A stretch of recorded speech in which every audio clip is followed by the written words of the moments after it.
Why, hello everyone. How are you doing? How are you doing? How are you doing? How you doing? Oh, that's nice. Yeah. All right, cool. We got that and we're checking one more stream to be like, what's going on? We're here. We're up there. No, I'm not looking for pages. Yep. So, what I'm looking for is myself. I'm looking for myself. All right. So, yeah, that's what we're looking for. Let's take a look. I should be like, oh, what is this? What is the. Yes! All right. We are on all three channels. Fantastic. Just gorgeousness. Gorgeousness all the way across the board.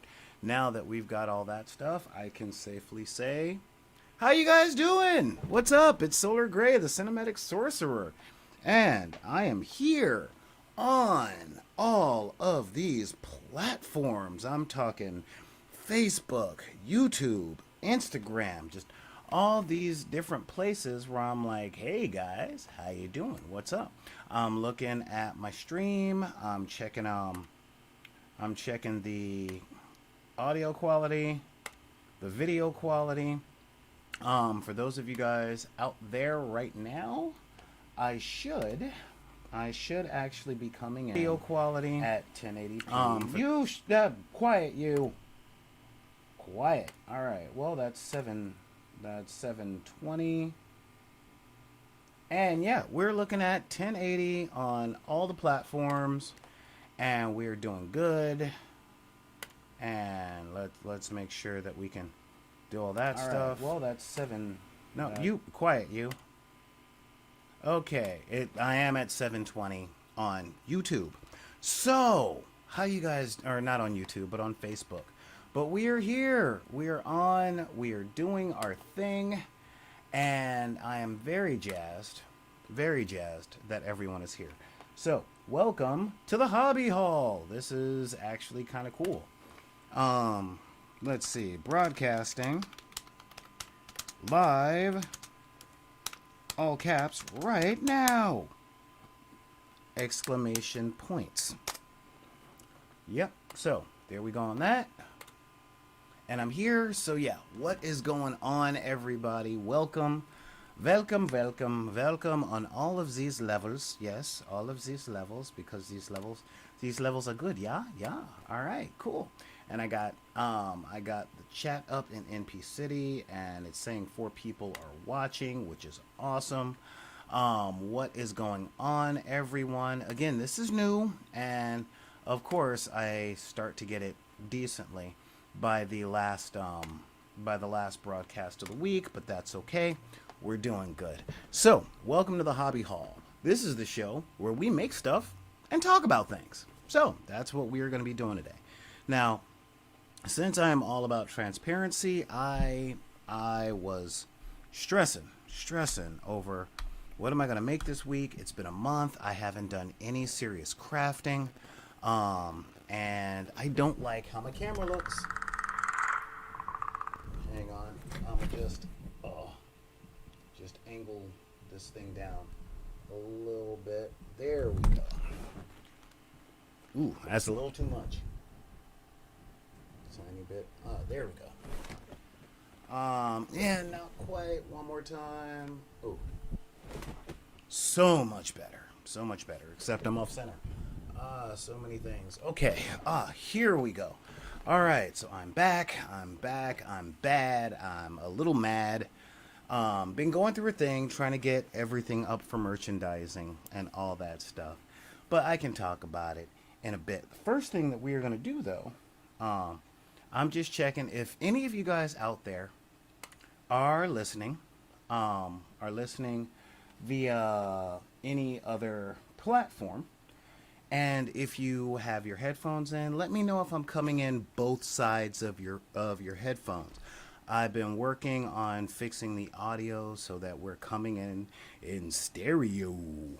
So that is something that I've been I've really been working on. I've been trying to get all of my equipment to sync up, and it's been a lot of pressure. It's been a lot of pressure. But before we get into any of that jazz, let's do a little housekeeping. If you guys want to email me or ask me questions or tell me a little bit about something that y'all doing, all that jazz, that's easy. All you got to do is pull up your email and type in backinthedeck@gmail.com. That's BACKINTHEDECK@gmail.com. And that way you can ask me questions, you can talk to me about stuff and all that jazz. And I'm kind of cool with that particular thing going on. So yeah, that would be kind of cool. And of course, let me know what you're suggesting. If you want to email pictures of what you're making and stuff like that, that's one of the avenues that you can do it. Also, subscribe to the YouTube channel. We're live there right now. Although, I'm taking a look at that. And of course, there's always something. This is not Hobby Hall 917 2020. So I'm working on that. This is all learning curve. But subscribe there, and you'll be checking out a lot of the stuff that we upload, some of our live streams, all that jazz. Sign up for Deckers on the Book. I can no longer call Facebook the wretched hive of scum and villainy, since I found out that there is a time to parlay, and that is not the best thing to say or do. So, just sign on to Deckers on the Book, talk to each other, share pictures, share videos, that kind of thing. Follow us on SoundCloud for the audio of all the shows that we do. And, of course, follow us on Instagram. Instagram and Twitter at Back in the Deck on each one. And so that is a thing that you can do. Oh my god, it's all green.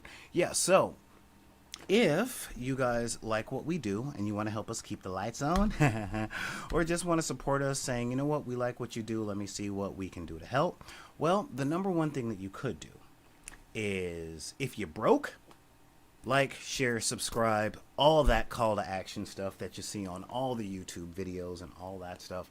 That is something that I really, really, really would appreciate, because we're trying to grow the community and show everybody that this stuff is for everybody, and it doesn't matter what your budget is, as long as you have access to essentially things that we all have access to.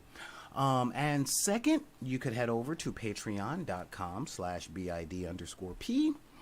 And become a Decker for $1 a month. Just $1 freaking a month. That comes down to like 3 cents a day for most months, and you can help us keep the lights on. Of course, there are higher tiers, many higher tiers, but we're working on getting really cool perks and stuff for the upper tiers, and I'll talk to you guys about that today in detail, because we're going to be here for a little bit.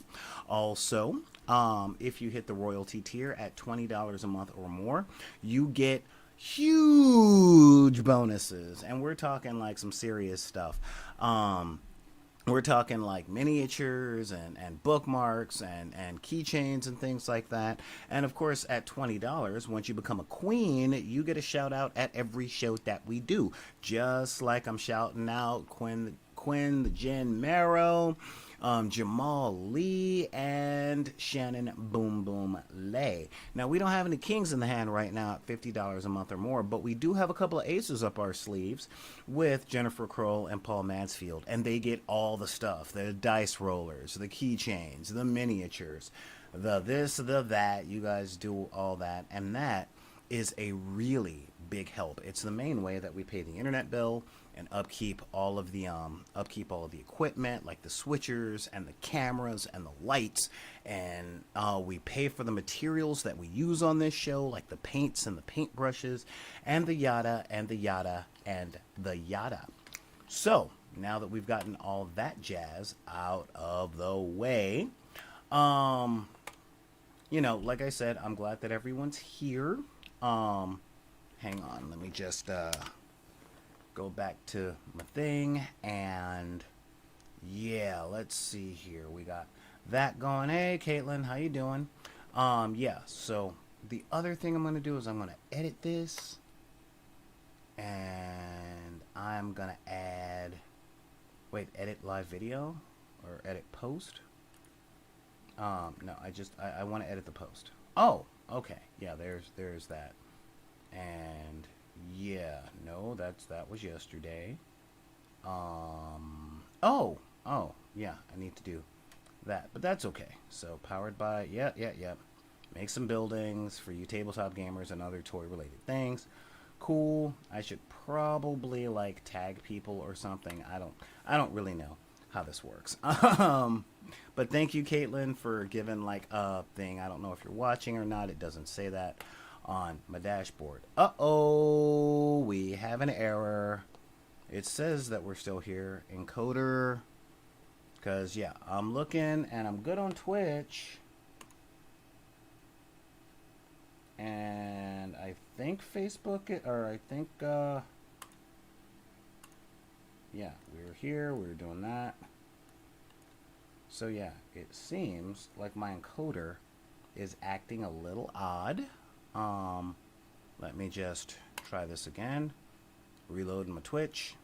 And just making sure that I'm still out there and all that jazz. So yeah. Okay, cool. Yeah, reloaded the page, everything's good. Okay, so yeah, we're looking at all that, and I need to go to my little group right here and let everyone know what I'm doing and all that jazz. So yeah, it's been a thing. It has been a real thing. Doo-doo.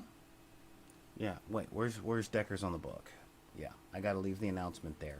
So yeah, today we are going to make some stuff. We are making some stuff. Oh, wait a minute. Edit video. Gotcha. So I'm gonna edit the video, and by edit video, I want to change the name. Yeah. Stream setup, video clipping, polls, help. Nope, I want to do this. Haha. See, I'm learning. I'm really learning. So this is what we're gonna do here. Today is 11/12. Tomorrow is Friday the 13th. That is so weird. Save. All right. Now let's head back and watch the video. What is this here? Yes, got it. Cool. Boom. Going here. Checking the reaction. And hey, I switched everything. All right.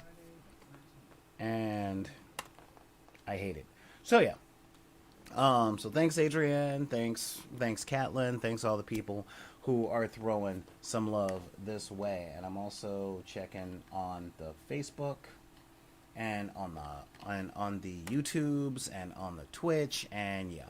So yeah, today I'm not gonna lie. I had some I was having a problem with the inspiration. Like, what am I gonna make for these guys? I've been gone for a month. We made some crags last month. We made some buildings. You know, we did a whole lot of stuff that you could really use for your tabletop gaming, for diorama making, just a bunch of stuff that you could actually use in all of your game stuff. Now, some of you guys are like, dude, let's paint some miniatures, and we gonna get to that, okay? But you know, it's been an interesting month, and I need to change out the music because I'm just, my heart's like, you know, I'm just, yeah. So let's that right there, so much better, so much better. Okay, so yeah, what was I saying? Oh yeah, what I was saying is what's going on, Lurks? Yeah, what I was saying was I was having a hard time finding inspiration because we've done dungeon tiles, we've done techniques of how to make stone, at least two different techniques of how to make stone. And I'm thinking, all right, I like to do the show in real time. I like to do the show live and in real time, so that you guys can see how long this stuff takes to make and dry, and how long it's been since you guys could do it, because there is so much that I grew up watching that I hated because the people that were, well, I told you guys a long time ago, I love cooking shows. Love watching cooking shows. But the one thing I don't like about cooking shows is all the stuff is prepped. So they show up with pre-chopped everything and pre-measured everything. And then when they stick the thing in the oven, well, there was already one made earlier, so they pull it out of the oven. So we don't get we don't get how long it takes to cook and the things that we could be doing in the meantime, like cleaning up the kitchen, like prepping something else. And no, stop. I already hear some of you guys there. Yeah, you should produce your own cooking show. I kind of want to, but at the same time, that is a lot of, that right there is a lot of, like, seriously, a whole lot of, well, preparation, money, and crew. And this is the time of COVID. I don't have that in me. So yeah, this is a real thing. So what I've got, hey, what's going on? So what I got is, the crafting stuff that we do here, especially out of things like cardboard and, pink foam and, the other stuff. Now, today, I had an idea of what are some of the things that I wanted to talk about with you guys that aren't very political. What's some of the stuff I wanted to make for you guys. So I stressed, and I came up with an idea. So one of the things that I came up with is, you guys know I love sci-fi. I love sci-fi games, but one of the things that there seems to be a woeful amount of right now are sci-fi terrain. And when I say woefully low, I mean there's a lot if you have a 3D printer. Okay, there's a lot of sci-fi stuff if you have a 3D printer. There's a whole lot of stuff if you've got unlimited money, because what does the triad say? Good, fast, cheap. You can have two. Now I have a bag in front of me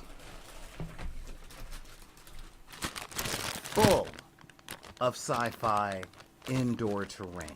Okay, it's just full of it. I got walls and corridors, and I was looking at the walls and the corridors and got little doorways, which is kind of cool, and little walls. I made these on my 3D printer. They didn't come out great, all the way across the board, but some of them came out serviceable. I'm gonna be making more on my 3D printer in not too long. Okay, that's gonna be a big thing that I'm gonna be making, and I'm gonna talk to the people who design this stuff to see if they're cool with me putting in the store for you guys to purchase. Now, if you're a patron, you guys get the opportunity to win the stuff that I 3D print, because I only do those in super duper short runs. And when I was looking at these things, I thought about dungeon tiles. I thought about a lot of dungeon tiles and a lot of ways to use them. Now, there are a couple of things when it comes to dungeon tiles. Like, there is a long time debate. Do we use dungeon tiles or do we use maps? And of course, I always have one major question when it comes to that particular thing. Like, I love dungeon tiles. All right, we made some dungeon tiles, got them down here in our product development phase. These are some sci-fi tiles that I made. You can't really see a lot of the detail, and sci-fi tiles have their ups and downs. Like, we can make really cool little things, and you can make your own little maps and all that stuff. And these are 2 inchers. Yeah, 2-inch dungeon tiles. You can make them as big or as little as you want. Um, and you can grid them, you can not grid them. Like most terrain and stuff are tiles. Ooh, looks like one of the things I got here. You know, you can do a lot of that stuff. All right, we seem to have a bit of a technical difficulty, but that's okay. I'm still streaming. Yeah, I got a letter from Frontier this morning saying there might be service outages where you are, so bear with us because there's only so much a man can do when the company that he's with is being a little wonky, you know. Um, but yeah, so when it comes to that, oh yeah, no, I'm gonna exit that page. Yeah, it looks like Facebook kind of crashed. But again, I'm still streaming according to my other software, so we good with that. And yeah. That's fun. All right, still live, and yeah, this is looking good. So yeah, we're back. We're all that. And yeah, again, the chat. Yeah, these guys are killing me. So yeah, it's an interesting take on these things. Like, you know, we have so many of these things. But what I notice, okay, one of the things that I noticed, especially with dungeon tiles that have walls, all right? Now I'm going to pull up some examples of some today because I like looking at this stuff, you know? So yeah. Let me pull up the king of the dungeon tiles, okay? And that's Dwarven Forge. Okay, Dwarven Forge, these guys are just plain good. And so expensive. Okay, so expensive. And I mean, like, I don't even know how people can afford. Ooh, well, that's acting a little weird. Yeah, that's acting just a little weird. Okay, so yeah, boom, boom. Well, let's do a hard cut. Yeah, let's do a hard cut. Ah. Wow, this is just the day of technical schmuggery. You know,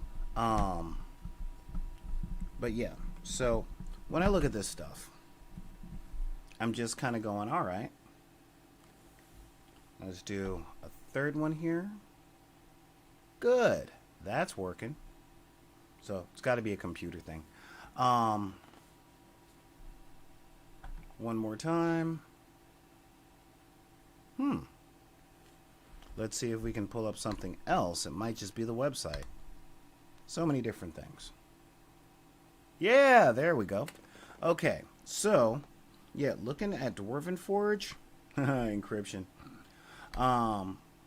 You know, these guys' stuff is just amazing. I mean, look at that. That is a 6-foot table with awesome stuff, and it's like, it's an inch high, and it comes in like the classic set. But this thing, look at this. The Catacombs 2 classic box set. It's an inch high. It's got cool stuff like that, but they're asking $150 for it. And again, people is paying it. Okay, not mad at you on that. But a lot of us don't have $150. And we've gotten quite a few donations over the years about dungeon tiles, and we've gotten some really cool stuff. But one of the things I noticed is a model tends to be an inch high, okay? But the wall is an inch high, and we can't walk through walls. So what happens when you go to reach for your figure? It might be a little difficult to grab onto it. And as much as I blurb,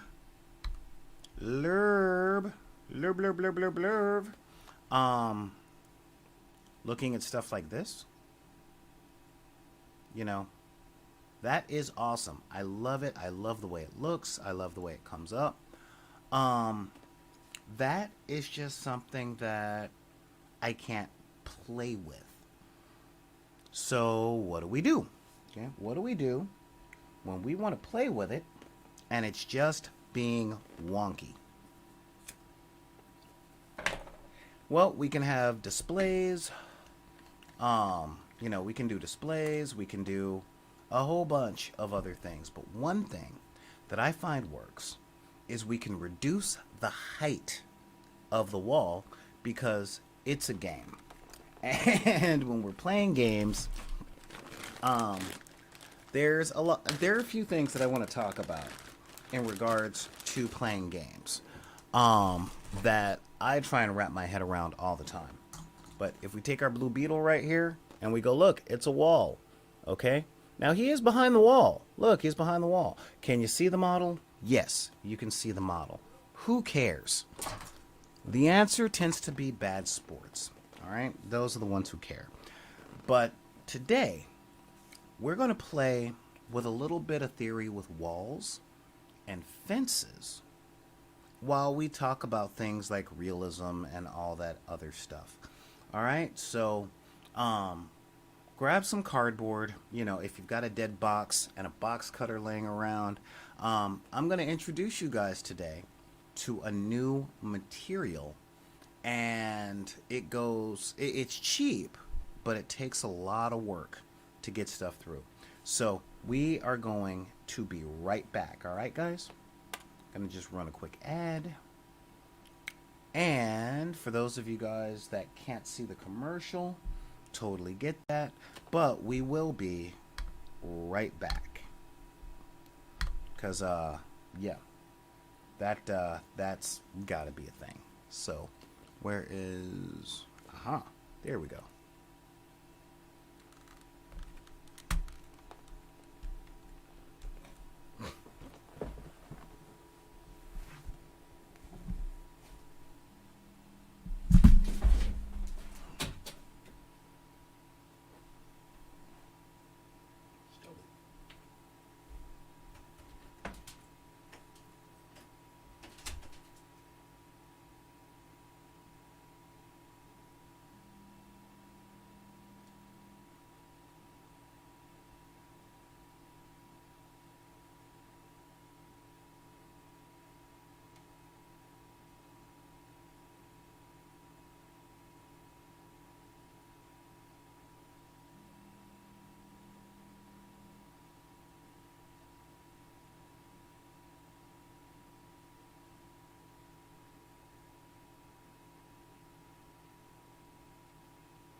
Told you that wouldn't take too long.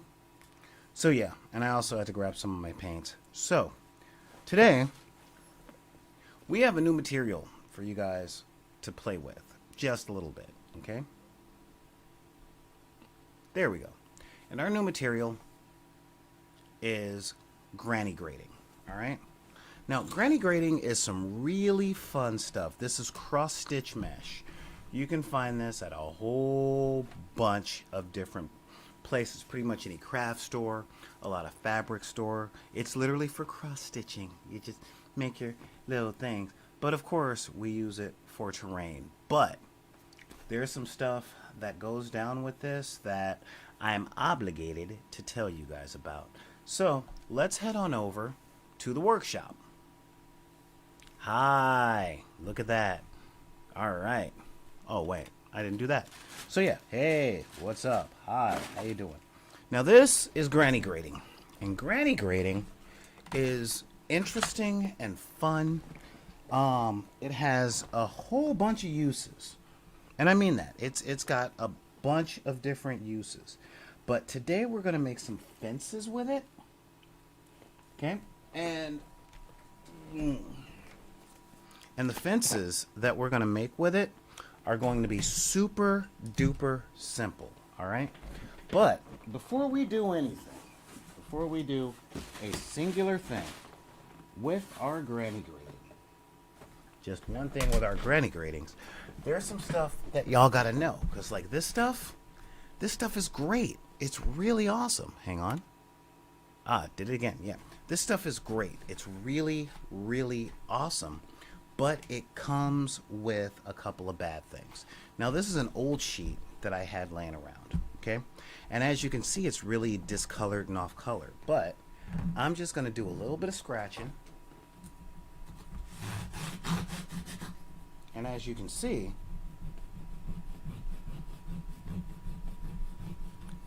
it does not hold paint. No paint. This is such a pain. All right. So how do we fix that? How do we make something that doesn't hold paint when we need it to?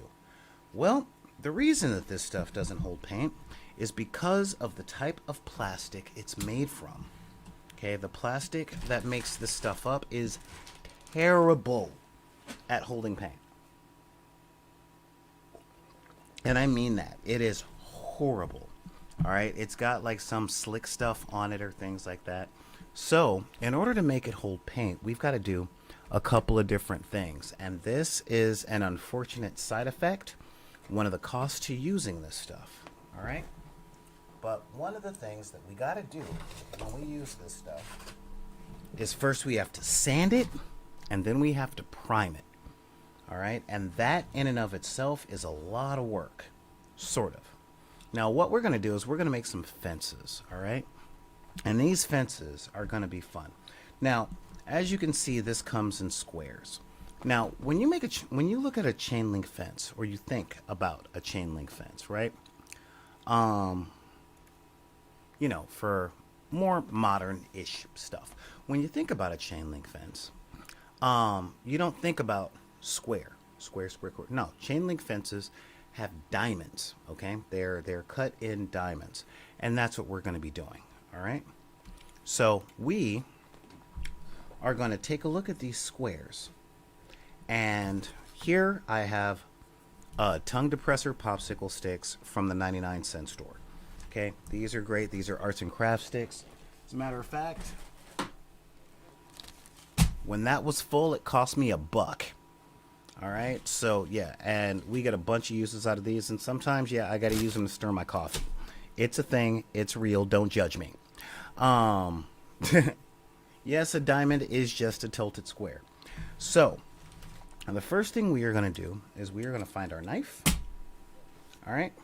And we are going to essentially measure this stuff out and make sure that it is at a 45-ish degree angle.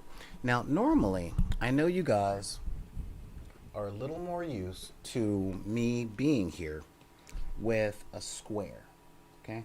Well, what if you can't afford a square? So what we do is we identify, we're going to identify a corner like this one.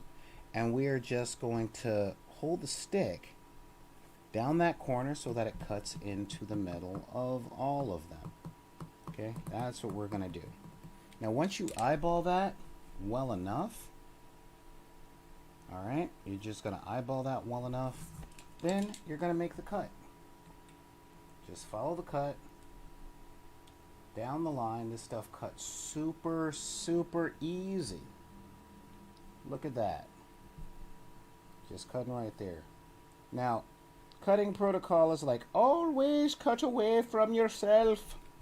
Sometimes you can, sometimes you can't. All right.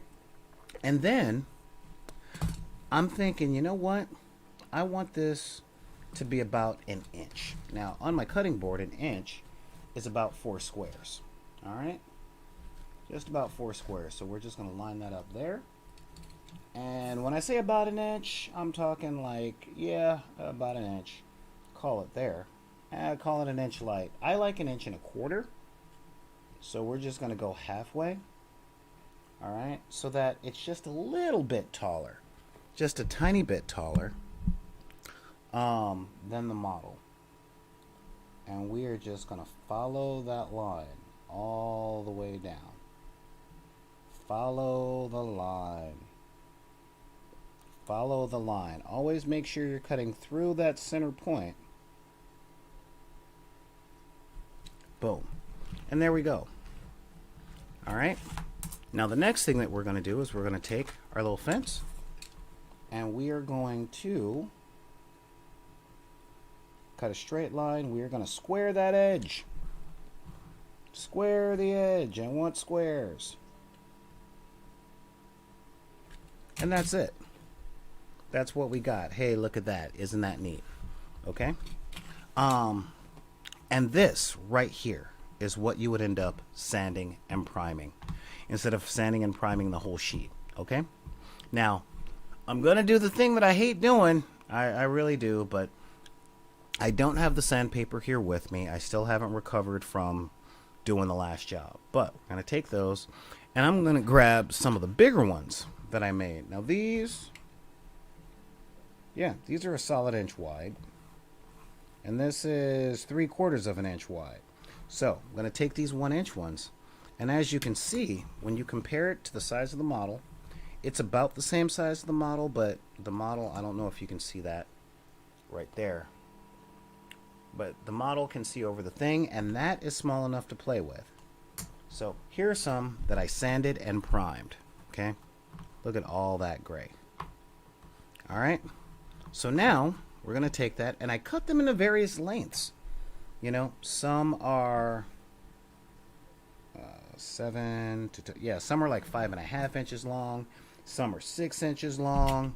And the reason is because we're going to mount them on these sticks. All right? But a fence always needs a post. All right? So we are going to make some fence posts, and that is going to be super, super easy. All right, now we're going to go for square fence posts because it's quick. And when I say quick, we're going to take a scrap piece of our $1 dollar store foam core, all right, and we are going to measure out about an inch, roughly about an inch, maybe a little bigger. And then we're going to take our ruler and we're just going to cut out about an inch. Boom. Done. Finished. Easy.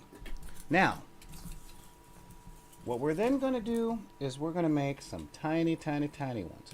Now, our fence post should be, I don't know, maybe, yeah, like a 1/2 inch wide. That's what I'm seeing, about a 1/2 inch. 1/2 inch on this. Now, how do you make sure that this stays square? Well, it's simple. It's simple. It's relatively easy. Okay, even if you have my affliction and have a hard time keeping your cut straight. All right, so we are going to, let's see, yeah, we're just going to make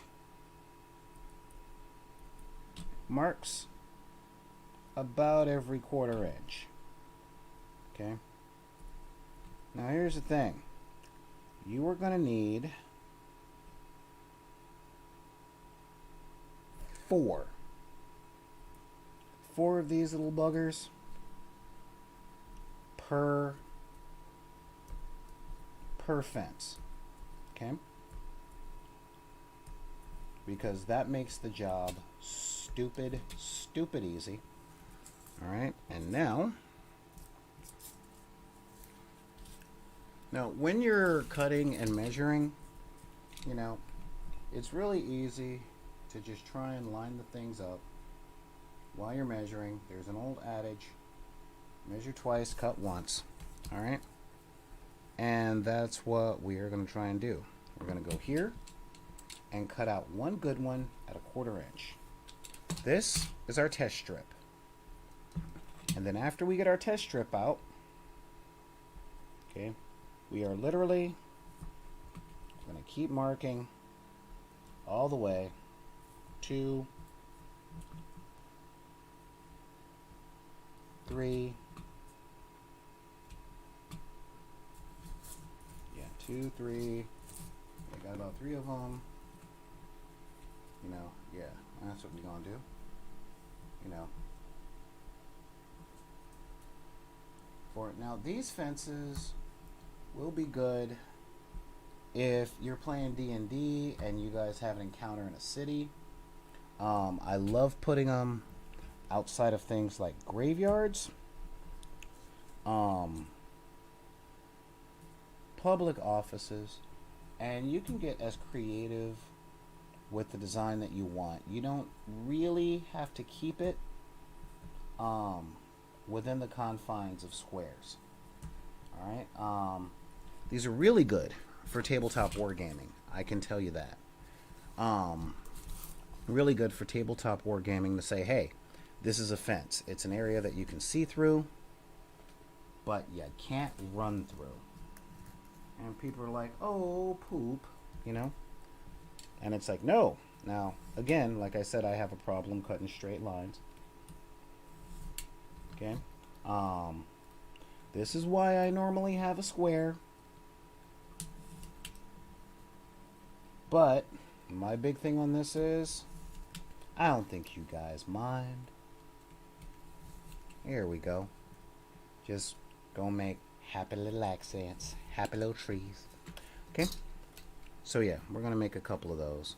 And I'm gonna just eyeball a few to make sure that they're the right size. Again, this doesn't have to be perfect to the nth degree. I've got lots of friends that are like, no, it's gotta be perfect. All right, it's gotta be perfect, or else my opponent can cheat. Well, guess what? If you're concerned that opportunity and intent are the same thing, you shouldn't be playing with that person. You know, that's where I sit with it. Because there's nothing in this world that makes cheating impossible. All right? But these are games that you play with friends or people that you might want to be your friends. So if you don't trust your friends not to cheat, then you got to ask, how close is your friendship? You know, that's the dad joke guy in me talking. So yeah, now there are a lot of people out there, you know, this is the internet, so not everybody is as broke as I am. And it's like, well, why not just make these things on 3D printers? Again, takes us back to the triad, the Trinity. Good, fast, cheap. Now, I love my 3D printer. I really do. I worked very hard for it. I earned it. I used it. At present, I'm even trying to buy a bigger one, because 3D printers are like rabbits. They breed and they take up space, and they make more stuff to take up space. Just being real with you. All right? But simultaneously, I do really enjoy having it, and there's a lot of stuff that I want to make. But here's the thing. You can only print one set of stuff at a time. All right? Just one set of stuff at a time. So once that printer is loaded up and going, then you're not using it until it's finished. Okay? Sometimes that can take 3 hours. Sometimes that can take 15 hours. That's the trade-off. So this is what we're going to do. We are going to take some of these things and we are going to peel them. All right. Now some folks would take this and go, you know what? I want to add a little texture, a little bit of visual interest to this, and that is not a terrible idea. But we're not going to use our normal rock method of making stone with crumbled up aluminum foil. Oh, no, no, no. What I like to do, especially when I'm doing stuff for an art department, is I like to appeal to the brain. I like making it so that the subconscious has something to chew on. Know what I mean? All right? And one of the things that the subconscious loves are patterns. It loves chewing on patterns. It loves going, this is like that thing. Wow. This is one of the reasons why when you watch cartoons or TV shows, there's so many Easter eggs. Because the people that make the TV shows are like, well, if they don't like what's going on, I'll remind them of something else that they liked. I first learned this when I was younger. Boy, that's an asinine statement. No, I first learned this when I was a touring musician. And one thing I noticed was when you're on stage, all you gotta do, is quite literally say the name of the city. You know, you're playing a song and you go, yeah, Cleveland, and they're like, yes, he said my city. And a lot of people I've met talk about things. All right, we're gonna take some hot glue now. Okay, and now that we got a little hot glue in there, we're just gonna push that in and press it. Press. Now, whenever you're pressing on something like this, it's important to press toward the outside. Okay? So I put the hot glue on and I pressed it toward in here. Alright? And now we're going to do that again. Now we are going to texture this. Don't worry about it. Stop. You guys are going, oh, he's talking about texture and he's just moving on. I understand where you're coming from, but just trust me on this. Okay? We're going to spread just a little. And then we're just going push. Up, push. Okay, boom. But yeah, and the patterns that people love are patterns of recognition. Okay, everyone wants to be seen. Everyone wants to feel like they're seen. And I get it. Yeah, that's right. This isn't taking a whole lot of hot glue. Sure, you guys have noticed that. Line up one side with the bottom. Okay, and boom, look at that, it's in. Now I'm using a low temperature hot glue gun right now because I think I lost my high temperature glue gun with the last job that I did. So that's going to be another 20 something bucks, or I might upgrade it and get one of the really cool ones like the people in the craft community have, but I haven't decided yet. So far this little guy does the job. All right, so now you know how I was talking about texture? We're going to take another piece of that granny grating and we are just going to press in to the thing. Okay, that's it. It's subtle. It's very, very subtle. But we're going to use the granny grating like a stamp. And we're just going to add a few cuts. Okay, just a few cuts. Okay, because trust me, once we have all this stuff down there, we'll see a bit of a difference. And now we're going to take a stick and we're going to take this and we just going to glue it right onto the stick, just directly onto the stick. It's really that simple. But in order to do that, we have to run a whole bead. Now you guys might be asking, well, what happens if you don't do all the preparation work to this, if you don't sand it and prime it? Well, if you don't sand it and prime it, your glue isn't going to be as strong. You're not going to have as strong a bond. And that right there is kind of a pain. Okay, so yeah, we're going to do a dot, another dot, and then we're going to draw a line between those dots. Now since this is low temperature, we don't have a whole lot of time to work. But since it is low temperature, I'm going to cheat and I'm going to add a decent amount. Okay? Yeah, look at all that. We're going to add a decent amount right there. And now we're just going to mount this, keeping this as straight as possible. Okay? As straight. We don't have a plumb, but again, you don't have to be super duper precise. Alright? But just, yeah, we take a look at it in the middle. We clean up whatever globs we got. Boom, boom, boom. And then once this glue cools, yeah, once it cools, see, I didn't add enough right there, and this isn't perfectly, this isn't perfect. Of course, nothing I do is perfect, so nah. Okay? But this right here, look at this guy right here.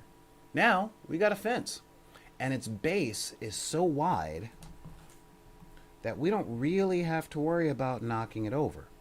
But we can always add a thing or two to make sure that we don't.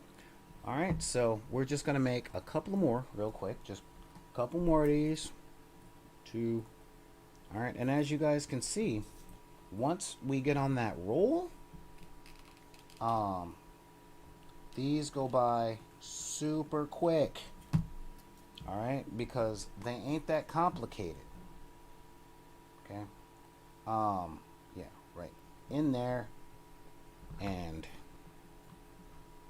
ooh, now a lot of people are like, no, you're gluing on your cutting board, no. And I'm like, okay, yeah, whatever, relax.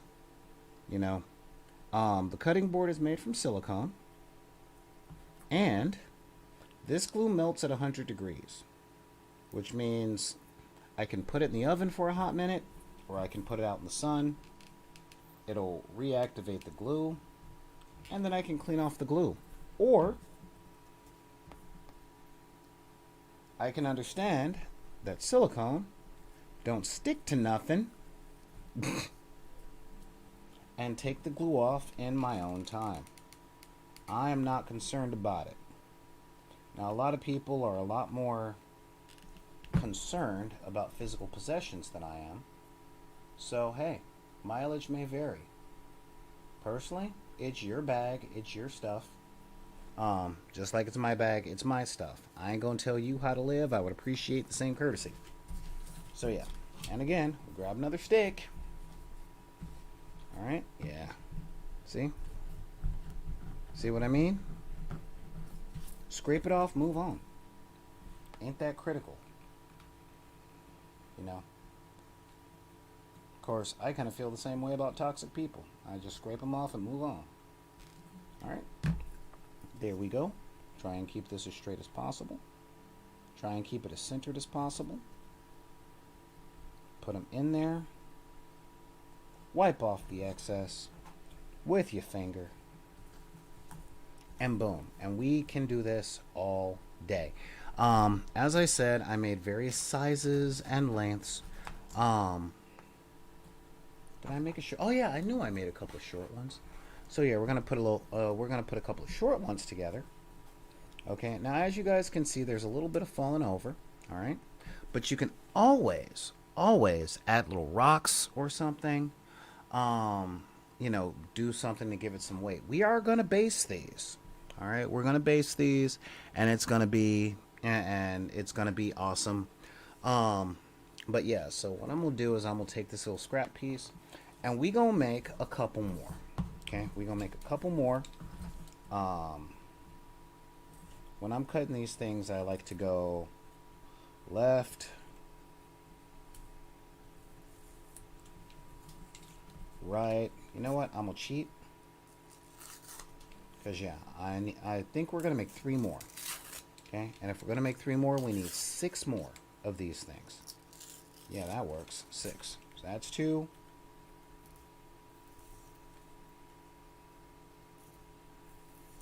3.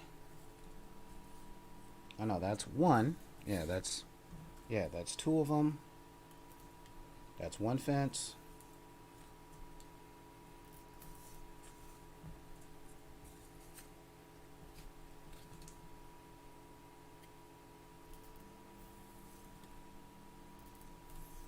second fence. You know, as you guys can see, I'm just peeling the paper off because I'm taking shortcuts for time.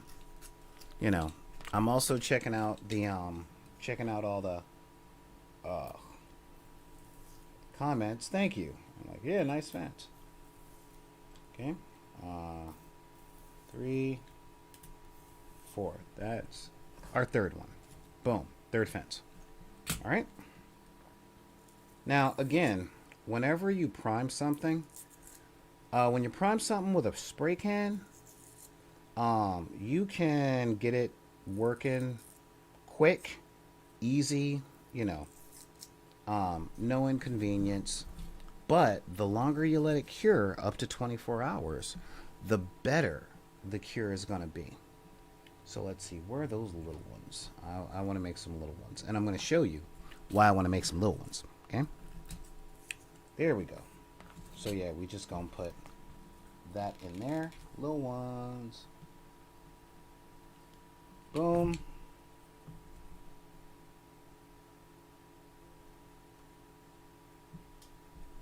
Okay. Hot child, where are you? So yeah, so one of the things I said I was going to be talking about.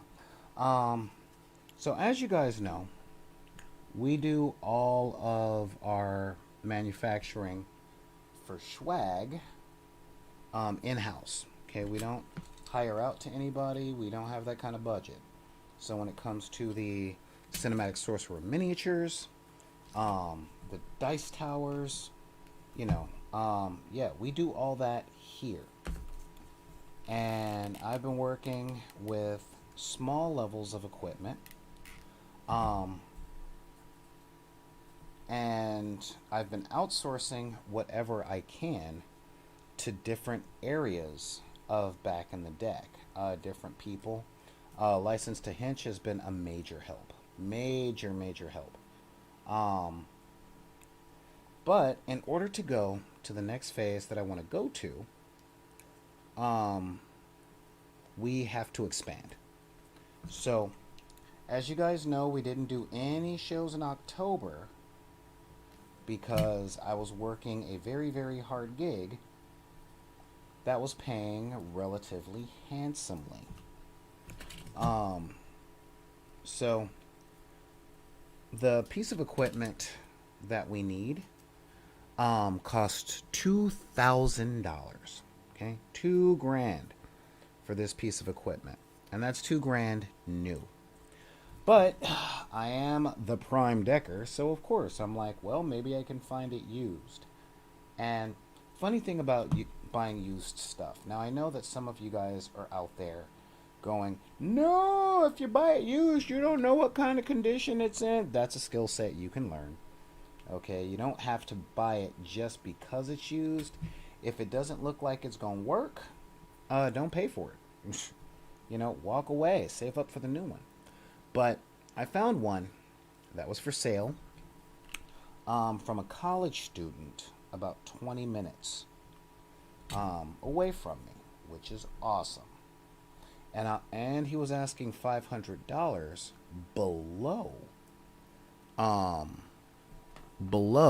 No, this is not a donation drive. Stop it. He was asking $500 below retail. So I'm like, hello, I am interested. And I am funded.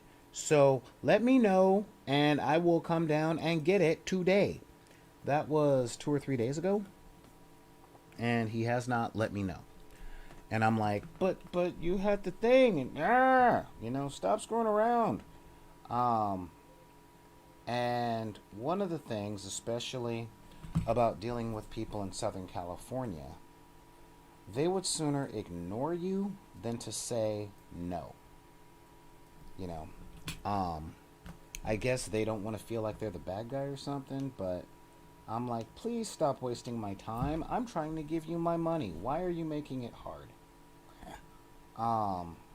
But I don't know. It's also Thursday, and these particular apps tell you like when the email that you sent was read, and the guy hasn't even read it. So on one level, I got the crazy insecure part of me going, well, he sees that there's a notification, but he probably sold it, so he's not even answering the notification. But if that's the case, the jerkwad could at least take down the ad. I'm like, seriously. Or he just doesn't check that device until the weekend. The I mean, it's definitely one of those major things. So hopefully it's one of those, he don't check it till the weekend, and I'll find out tomorrow whether or not he's serious about selling this thing. And if not, then I have to wait a tiny bit and purchase a new one from the factory once I get paid my final check from the performances that I did in October. Ugh. But yeah. So as far as the business thing goes, that's one of the reasons I haven't been really pushing anything concerning merchandise, But this machine is large enough to print the dice roller, print the upgraded dice rollers that we have been designing.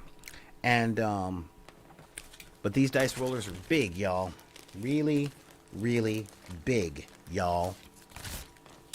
There we go. All right, yeah, that's right. Got ourselves another stick because we're doing something a little different now. These sticks are the same, okay? But these fences are smaller. So we're going to move these things and offset them just a little bit, okay?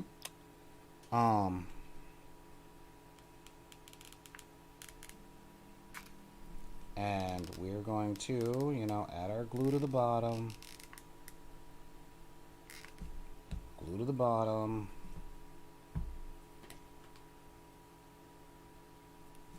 Putting them in. And boom. All right, there we go. But the next thing that we're going to do here is we're going to take our knife. Good old knife. And we're just going to square off these edges here. Okay.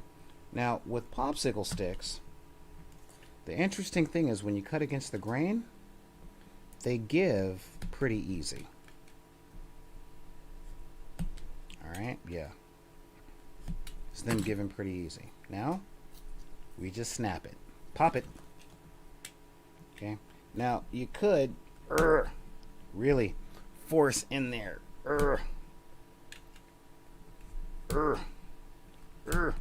You know, 2 or 3 passes. Kind of go along the side. And we're going to do this 2 to 3 more times. Okay? Yeah, 2 to 3 more times. There we go. All right. Boom. Hot child, where are you? Now, why would I make 2 little ones? Because there we go.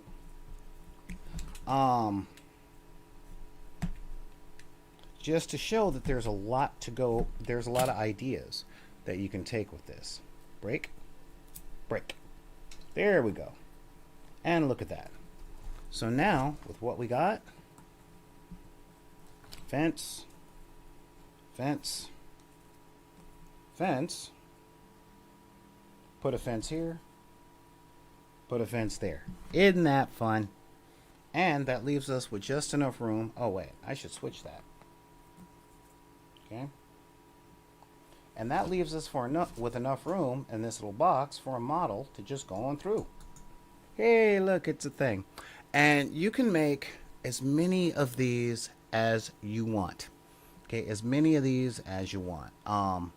One piece of granny grating will net you almost a bag full. All right, just seriously. If we put these things further apart, we can mix and match our terrain in a very fun and interesting manner.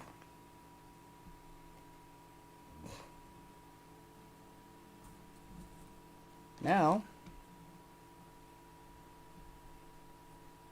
hey, look at that. Now we have a sci-fi entrance. All right. And just because I like the idea, we are going to have a little more fun here. All right. So this is just a little something we can put together here. Just a little something, just a little shmoosh. Okay, little shmoosh. Just doing a little shmush. All right, that's in. Cut that down. Okay, now since this has a sliding gate, still a little big, so we're just going to take 2 of them down. Take another one down. Boom. We're going to put this in.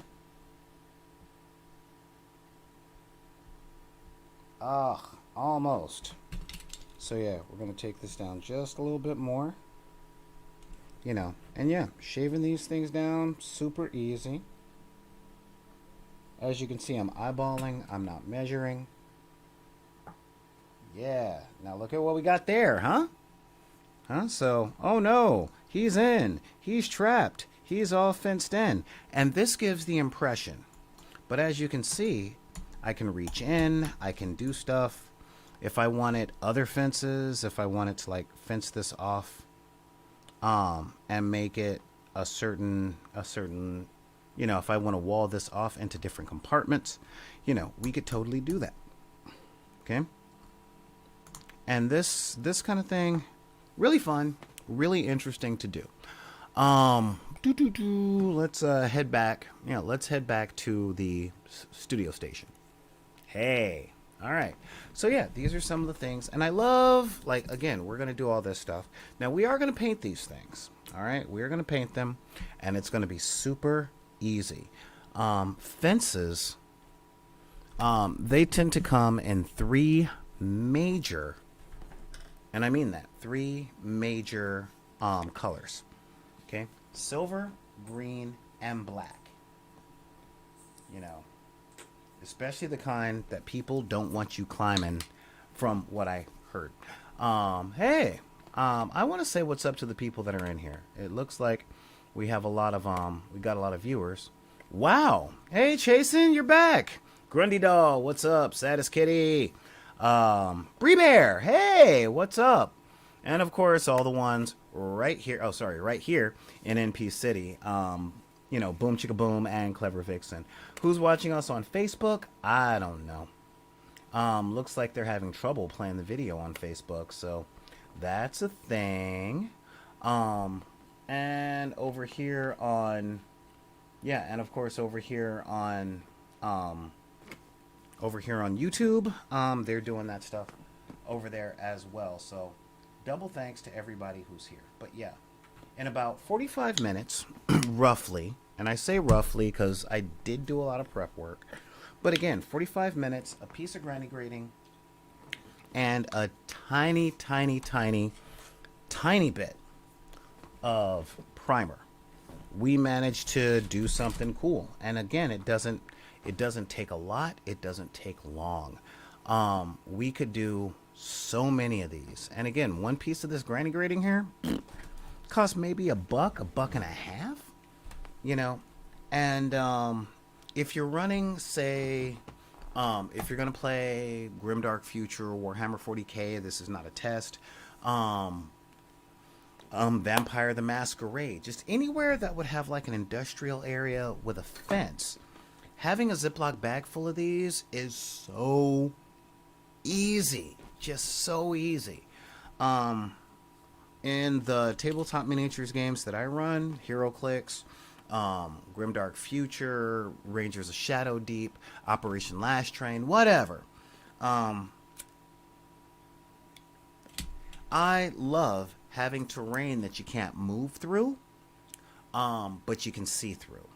And if they have vehicles that can knock them down, I make it cost them some movement. You know, it's a simple thing. Oh, you're gonna knock it down, cool. Then you lose 2 inches of movement if you're driving over it like that. If you're trying to knock it down, because you know knocking down a fence is difficult. Now, I said today we're going to be basing these things, right?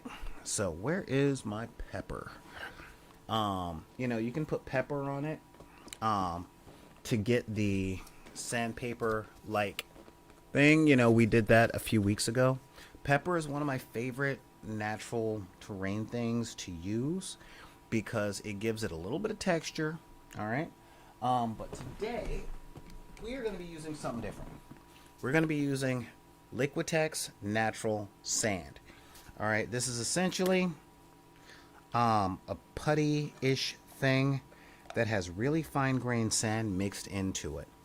And that's really good for concretes and things like that. Not going to use a whole bunch of it because I don't feel like letting it dry overnight. Okay, I only did some prep. I'm still doing things the way that I do things. So the first thing I'm going to do is I'm going to take some of this stuff.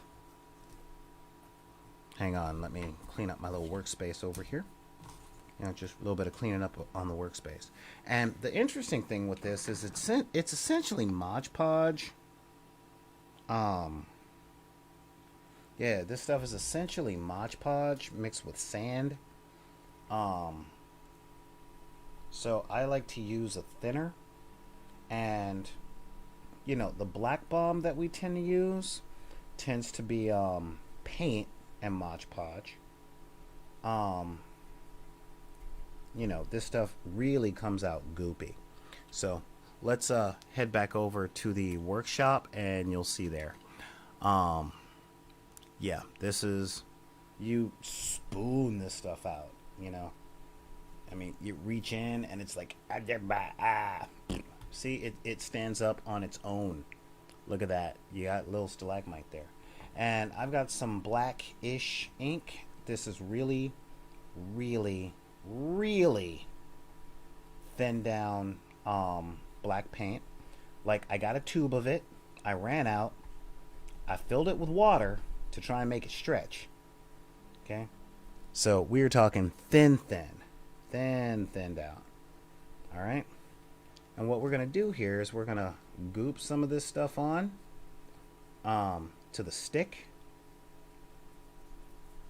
And then we're just going to paint it down. Okay?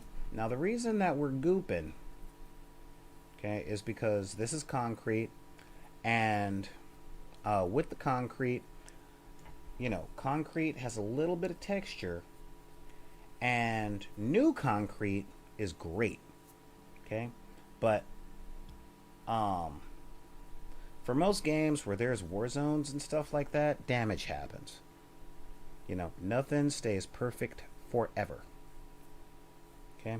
So we're just going to put some of that on one, and then we're going to call that a day there. And when it comes time to do the actual painting, you will see a difference. Now I'm going to take some of the rest of my really thin down paint, and this is a silver craft paint. All right, silver. Why are we mixing silver craft paint with black? Because we are going for a color called gunmetal, which is really bright silver mixed with black. Now I talk to a lot of crafters, and a lot of crafters don't do what I do because they like consistency. Ew, I want all my stuff to look the same regardless of when I make the project. I get that. I get wanting everything to look uniform. I have a stronger suspension of disbelief than a lot of people. And I'm just so happy to play that I don't allow many things to take me out of playing the game. Just like I don't allow a lot of things to take me out of a movie. I don't mind special effects. Makes me a terrible, terrible, terrible game tester. Because I'm not looking for what's wrong. I'm happy that I'm here and I want to find what's right. But mixing the black in with the silver darkens the stuff a lot. So what we're going to do is we're going to take that and we're just going to brush it. And it's hard to tell because I prime this with my standard primer, which is a very, very, very neutral gray. Some people prime in black, some people prime in white. In fact, most crafters prime in black. Now, when you prime with black, and we'll go through that next week, as a matter of fact, where we cover some more paint theory. I like talking about color theory. But if you notice, I didn't even prime the XPS foam. Okay, I didn't prime the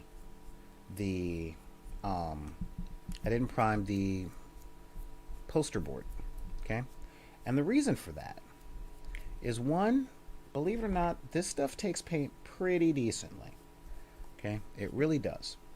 And when you put the gunmetal on top of the just plain styrofoam, it gives a very cool, especially when you don't wipe off the thing from the sand, it actually gives a really good concrete effect. Okay, it's very much a happy accident. Okay, and again, we're not making miniatures per se. This isn't for diorama. We don't do dioramas on this show because they take forever. And again, like I said, I like to do this show in real time. So sometimes our shows are like 2 hours long. Sometimes they're an hour and a half. You never know. At least I never know because I don't make the stuff in advance. But one of the things I do with this granny grading is I do sand the whole piece of granny grading.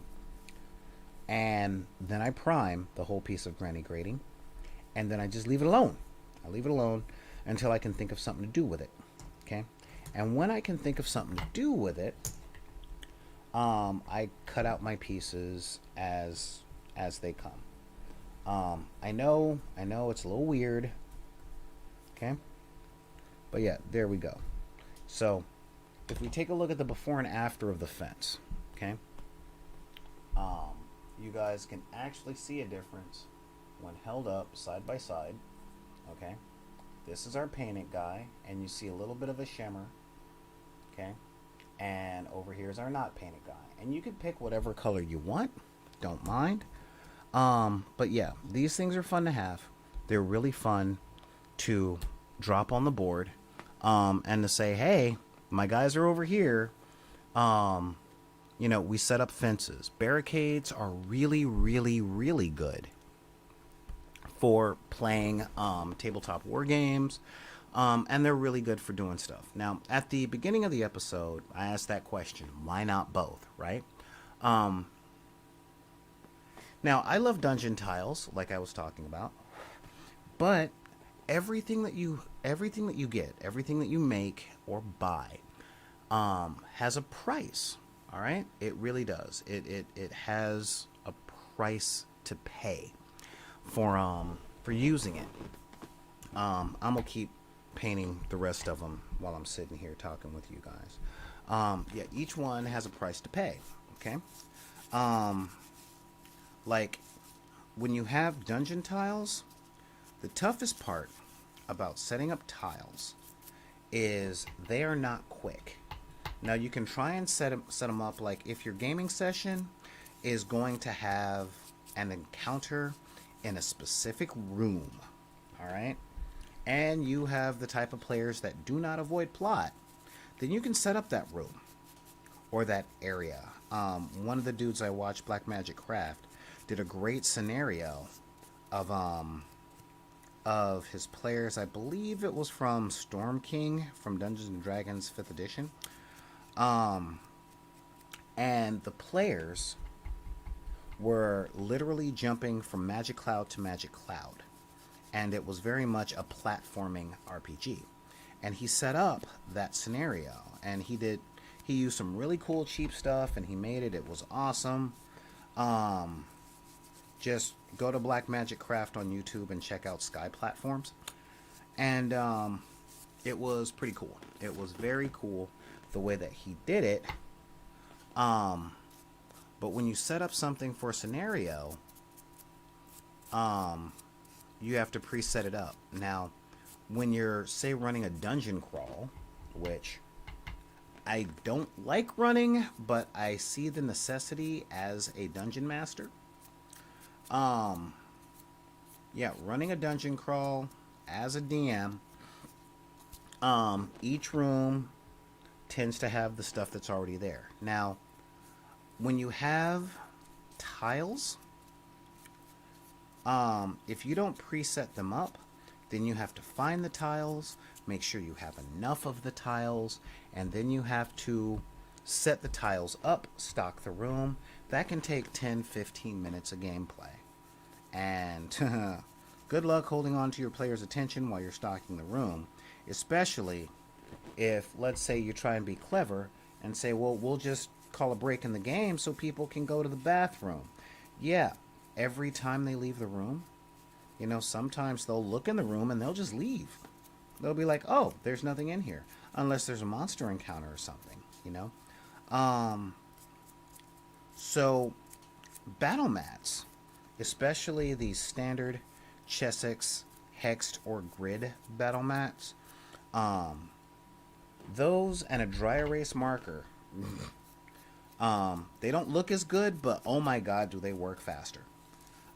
One of the things that I like to do is I like putting down just a standard battle mat, okay? Especially since I play so many tabletop war games, it's good for me to have the field, just a great big 4x4 or 4x6 battle mat that just looks like forest, okay? No gridding, no nothing, just looks like forest. It's green. It don't show up on the color king unless I'm color king and blue.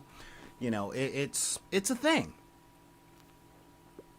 Okay, but if they come across some ruins, I can just pull out a dungeon tile.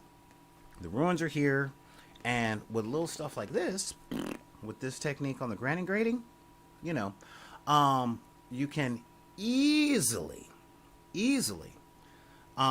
set up, you know, it's a ruin. Well, you put down a dungeon tile that already looks like stone, like the ones that we made in previous episodes. You just pop that down, you put a couple of ruined walls and stuff up, and you are golden.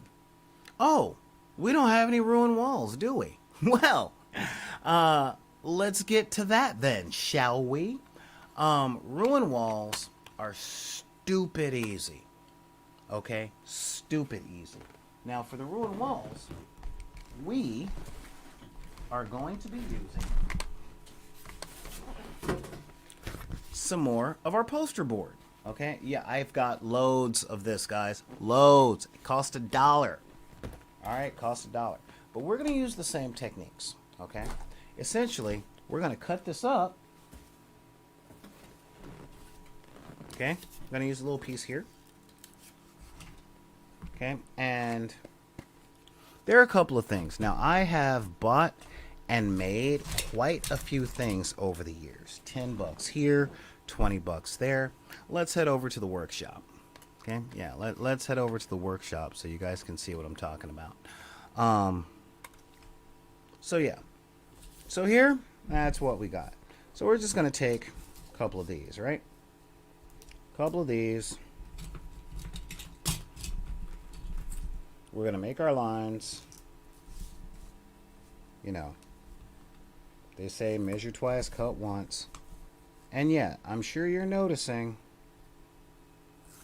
they're at various angles and various lengths. Alright? Cool. Alright. And now, I'm going to take these. Now, I've bought lots of tools. Lots of tools for texturing. Lots of tools for cutting. I do have specialty tools. I've got them all around the workshop off camera. Okay? I do.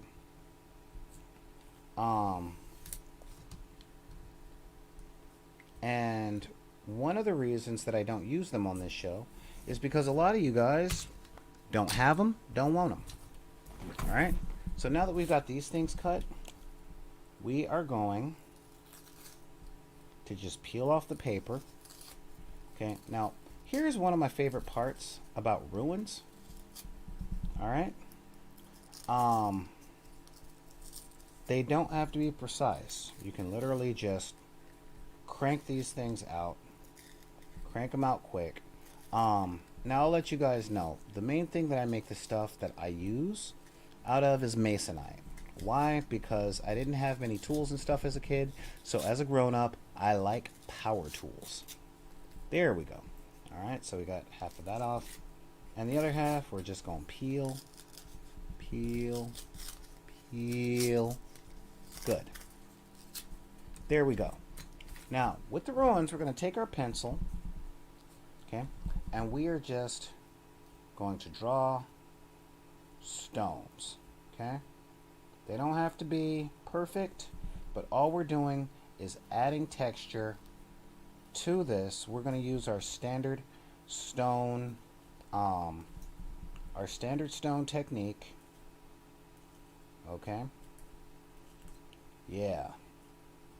Okay, now you don't have to make them. I noticed I saw myself getting a little symmetrical here, you know. So yeah, and we're just gonna be like, yeah, cutting rocks. They don't have to be the same size. We're just literally pumping these out. Boom, boom, boom. Okay, and then we're gonna do the same on the other side. Just pump out the rocks. Pump out your pattern. Okay. Yeah, look at that. Okay? And that's the whole thing. You can do stones, you can do bricks, irregular things, you know, but what's important is that these things look not like a solid piece. Okay? And this is going to be important. And I'm sure you noticed that I didn't even bother squaring these things off. That's important. Alright? So now that we got all that in and we got all these things down, we're just going to add a little texture, or not. We're not going to add any texture to this.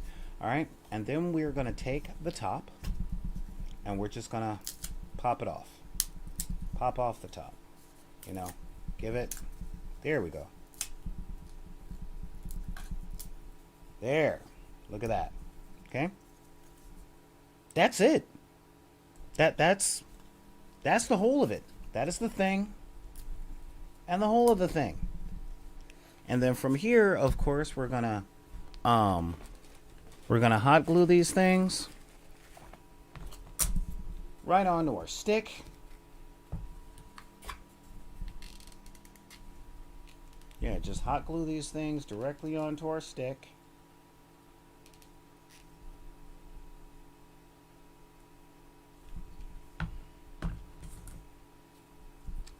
Pop it in the middle.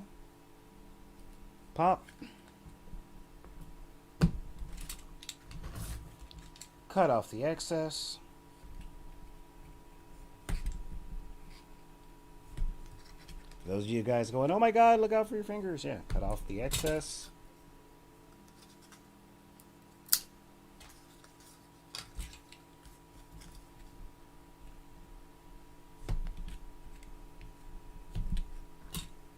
And there we go. And then, of course, you know, just gonna, yeah, there we go. That looks nice and ruined. And that's it. This is it.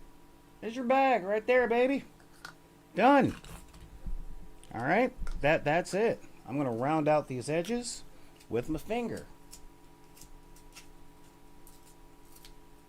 You know. And there we go. That's your ruined wall. You throw some paint on there and you use the exact same method all the way around. Isn't this fun? Hey, all day. So yeah, I mean, this stuff really quick. Hey, Bree Bear. Yeah, this stuff really quick, really easy. And this is something that you can do easily while watching Netflix. I mean, seriously, sometimes I'll be sitting up and I'll just be painting this type of stuff going, oh my God, I can't believe they did it. Oh my God, I did it. All right. And the painting techniques, super simple. Now, next week, we are going to tackle something that we started this show doing way back when Dave was on the show. We miss Dave. Hope you're doing well, man. And that is going to be tackling color theory, because it is about time for us to get into some painting. Okay. And the color theory, picking your colors, getting your models ready, and all of the stuff that we're doing, that is going to be a thing. And there are loads and loads of questions, loads of videos. And if you're asking if there are already loads of videos and stuff out there, why do I do it? I'll tell you. I'll tell you right now. I watch those videos, and I like a lot of those videos. But those videos make one assumption that I'm not down with. And that is, it makes the assumption that you have either a full-time job of your own or parents that have disposable income that can just buy you this stuff. You can get like a basic painter's kit for like $35, $36, but do you have it? And one of the things that I'm going to talk about with you guys are what brushes to use, how much you're going to spend. I'm going to be real with you on this. And most of the stuff that I do, the majority of the things that I do, I try my best. I really try my best to keep all of my spending under $25 a month. I try. All right. And that right there, that's big. There's a lot of it there. I do. Oh, wow. I'm still going. Facebook is weird. Yeah, I do everything I can to keep everything going at 20 to $25 a month at the most. That means sometimes I don't buy any supplies. That means I buy a lot of this foam in bulk. Sometimes it means I buy a lot of this foam, 2 or 3 sheets of this foam. And I stockpile, and that takes time. But as I talk to you guys all the time, the triad of production, the Holy Trinity, is good, fast, cheap, and you can only have 2. I like fast and cheap because I like playing things more than I like building them. And I don't have that eye, what I call the eye of the engineer. I'm not like, oh my God, I can see that as 5 microns off. It is horrible. I'm not that guy. Not that guy. Never been that guy. Got no wish to be that guy. And I'm not mad at that guy. I'm just not him. So yeah, when it comes to a lot of the stuff that I make, yeah. But like certain things, I'm sad to say, you get what you pay for. I go through a lot of cheap brushes because I'm not good enough, nor am I passionate enough to buy and keep, the really good stuff. I'm not good enough to buy the sable hair brushes, and the super cool things that give great coverage. And yeah, I'm not that guy. The upside is that once I do buy that stuff, because I might treat myself to it once or twice a year, when I do have that stuff, I'm going, wow, this looks really good. I didn't know that I was this good at this hobby, and that doesn't happen often because I don't really aim to do anything that good. Most of my stuff is what people like to call table ready. And I love table ready. 2 or 3 colors, do a quick wash, make sure you can tell the difference between your little army men, and get to playing. Because that's what I'm about. I'm all about actually playing the games. Be it Dungeons and Dragons, Rangers of Shadow Deep, blah, blah, blah, blah, blah. I'm not one of those guys that try and make art. Okay? I know my limitations. I'm not good enough to make art. At least I don't think I'm good enough to make art. Some people say I am. Art's in the eye of the beholder, you know, something of substance that elicits an emotional response. So, okay, fine, fine.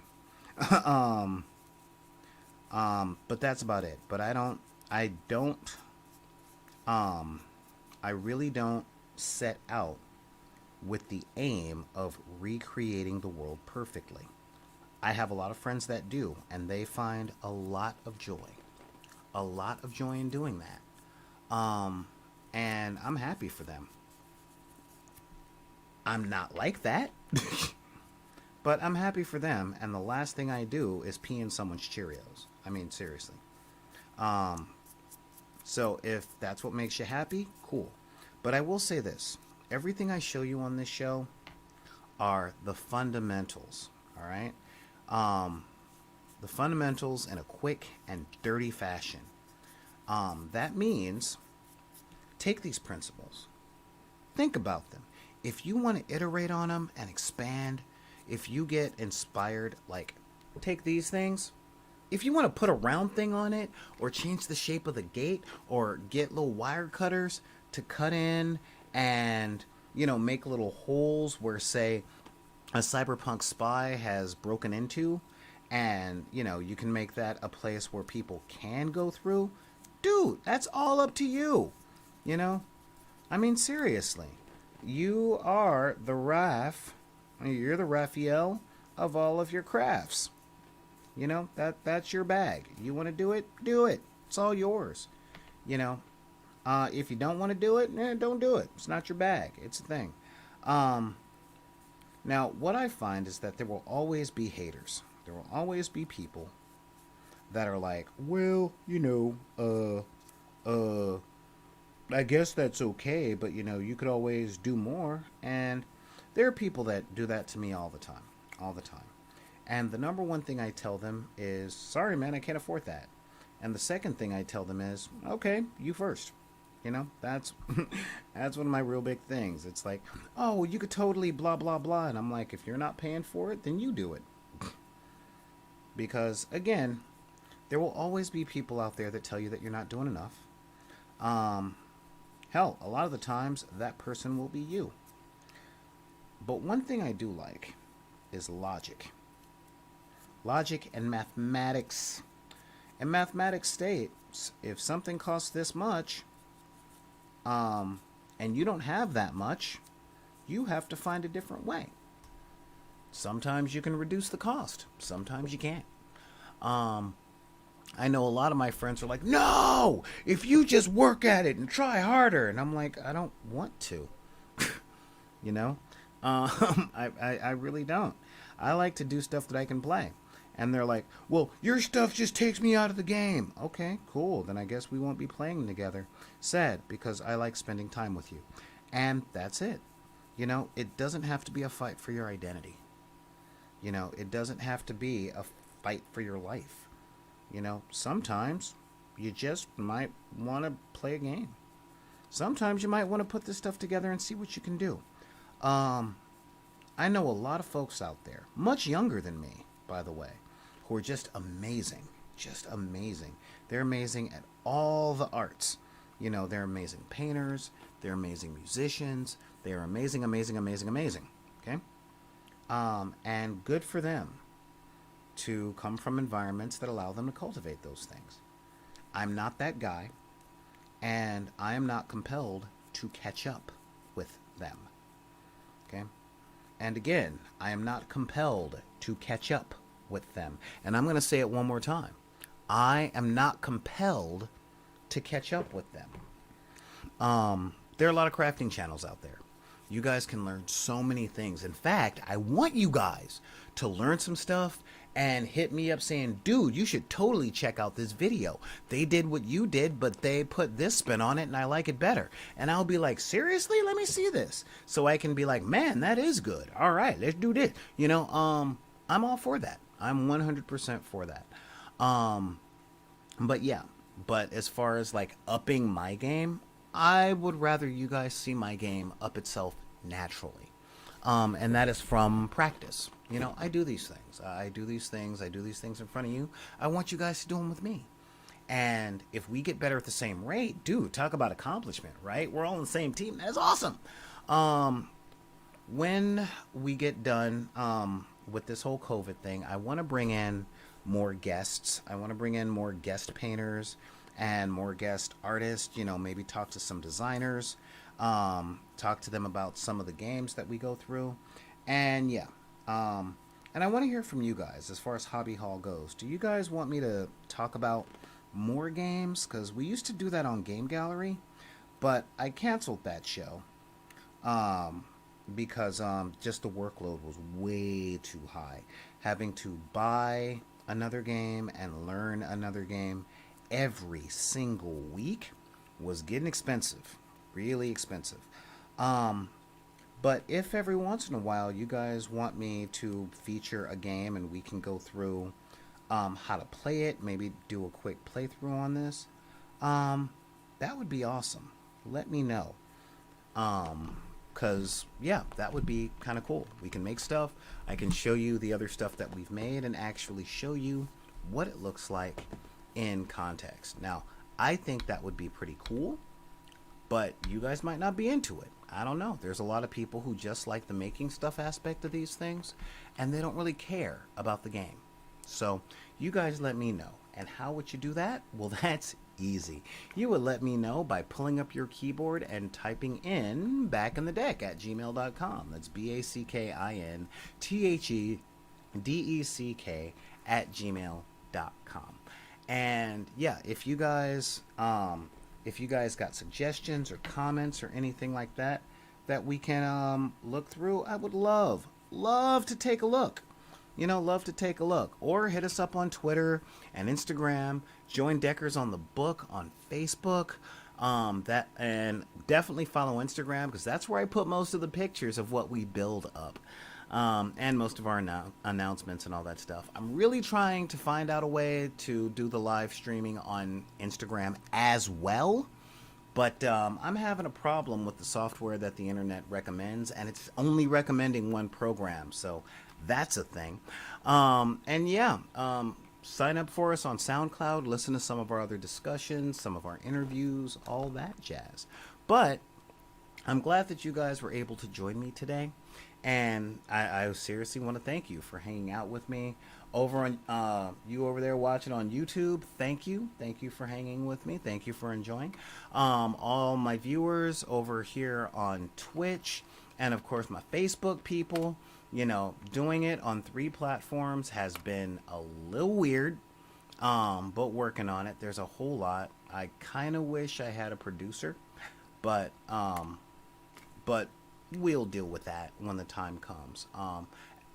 If you guys are wondering why I'm doing stuff on all 3 platforms, it's because I really want to get I really want to reach the largest audience possible to get the other deckers out there, the people that don't know they're deckers. The punk rockers that never fit in, the people of color, the women, the LGBTQ plus, the disabled or differently abled, the neurodivergent, the fiscally disenfranchised. I'm trying to get my message out to all them, so that they can join us and they can help us, and you know they can be part of the community because God knows I needed it when I was younger, and that's why I started it. But so we will see you soon. This is our last broadcast of the week. I might, actually, I doubt that I'll have time to do another broadcast on Twitch while I play Baldur's Gate. I just have not had much time for video games. But with that, we are going to be back on Sunday on Twitch for the next episode of Esper Genesis, or Warp Tumblr's Dark Matter, where Hannibal Taboo, Victor Dandridge, Michael Young from Nerd Soul, Shatasia Marks, get together and plumb the farthest reaches of outer space with all of the gamer wackiness that comes along with that. We may even get a guest starring Quinn McGowan. All of these people are great comic writers and other YouTubers and other Twitchers and stuff. So tune in. That's going to be Sunday morning at 10 a.m. Pacific time. Okay, we're back in the standard time, so that's kind of cool. Yeah, we're going to be doing that this weekend, like I said. So that is going to be some awesome stuff. That's going to be Sunday morning. So I've got to go over my notes and prep the game for all that. And if anybody tells you guys that with what you do, your art, your music, your writing, if people say that you can't do it or they're surprised that you can do it because of the circumstances of your birth, be it race, religion, creed, gender identity, sexual orientation, your disabilities, or your budget, you just tell them to take them cards and put them back in the deck. All right? This is Solar Gray, the cinematic sorcerer, saying thank you guys for joining me today on Hobby Hall. So we'll see you Sunday on Warp Tumblers, all right? Catch you guys later.